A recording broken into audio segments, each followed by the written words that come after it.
Oh, hey, you're here. So you want to become a graphic designer? Well, not that difficult actually. It's quite easy in case you already know what the stuff is. If you don't, well, okay, I will tell you about how to get started, how to continue, and how to make money from it. Right? I'm not going to tell you how you can go on Upwork and LinkedIn and reach out to clients. Actually, I already have another video for that. So in this video, I'll tell you exactly about how you go about foundations, how you start learning, how do you apply all of these practical pieces together. So let's get started. The first thing is foundation building. What you need to do as a graphic designer is learn the principles. There are principles such as balance, hierarchy, alignment. There is something on contrast. There is consistency when you're creating any design, and also there is something called proportion. I have created another video on all of this, which is right over here. You can check this video out to make sure that your principles are in place. This is the graphic design principles. You also need to learn about colors. That's another video over here that you can follow. What you need to do is realize that graphic design is about communication. You need to understand how you can communicate well, right? It is very similar to how you can articulate your ideas very easily to someone, right? So that is the foundation of learning graphic design.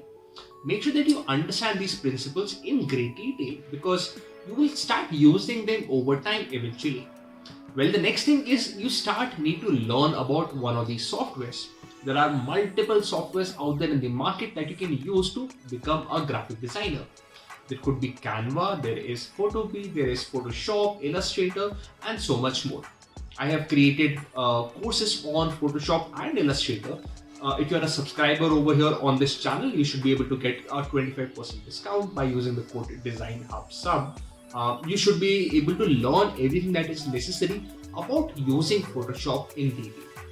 In case you also want to learn everything about graphic design from books, and if you're a visual learner like that and want to travel while you're doing all of this, you can use a lot of books. There are a few books, Form and Communication, Raster Systems or Grid Systems, Making and Breaking the Grid, and An Honest Guide to Logo Design.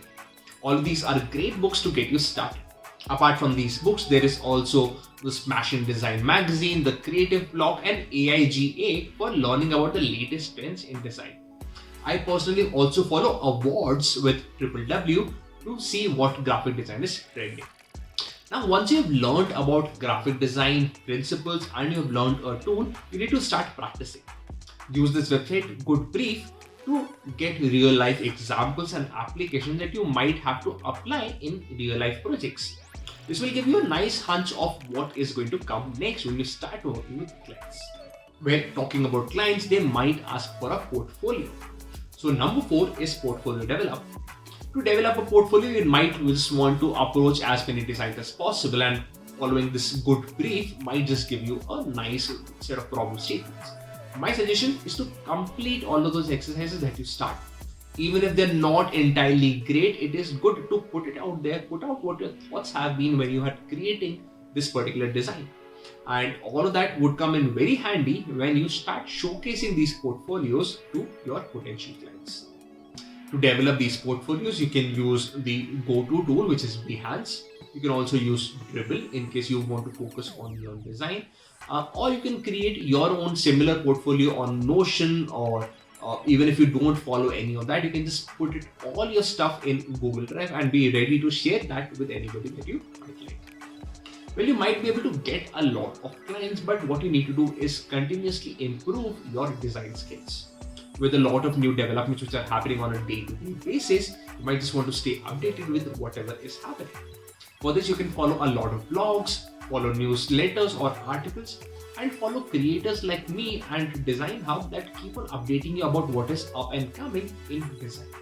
The next thing that you can also do is, once you have understood the online content material and everybody online, you can start approaching an offline mode of networking as well. It is good to attend seminars, attend mixers if they are happening in your city, to learn about what people are looking for in graphic design. This will also help you land a lot of potential clients when you will be able to showcase what you're doing. Okay, one thing that I would recommend you very strongly is that you lock in your niche or your specialization that you'd want to approach.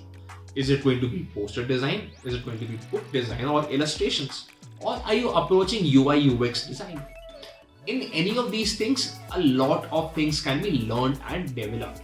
What you want to do is when you're approaching a potential client, you'd want to make sure that your niche is locked in and you have that sort of content portfolio ready so that you can showcase that to the client. In all of these cases, there are a few generic skills like typography and colors that you just might want to learn. I'm going to be recording another video on typography, so make sure that you subscribe to the channel and follow this up for the upcoming content pieces. Apart from typography, if you have any other recommendations that you want me to talk about, make sure to put it down in the comments. I will create content on that as well. Well, the other thing that you also want to do is keep updated with technology. With a lot of AI pieces coming in, you'd want to make sure that all of those new AI tools is something that are handy and you are available to approach or deploy all of those things as necessary. That would be a great addition to your portfolio and you should be able to showcase that sort of experience very easily. Lastly, all of freelancing is going to be about using your professional language and professional development. You want to make sure that your communication is great. You're able to explain exactly what is necessary. You don't keep your clients waiting for returning their calls or finishing their designs as well. You'd want to get slightly clear in terms of what is the scope of work and be able to deliver it in the right time. It's good to under-promise and over-deliver instead of the other, which is over-promise and under-deliver. So make sure that that does not happen. Anyway, this is my strategy for making sure that you are able to get into the world of design very easily. Of course, a lot of different things are necessary over here and you should be able to learn all of that if you stick with me on this particular channel. I'll be creating a lot more content on similar formats and similar pieces. So in case you like this, please make sure that you hit that like button and I will know that this is what is working for you guys. Anyway, I will see you in another video. Till the next time. Bye bye.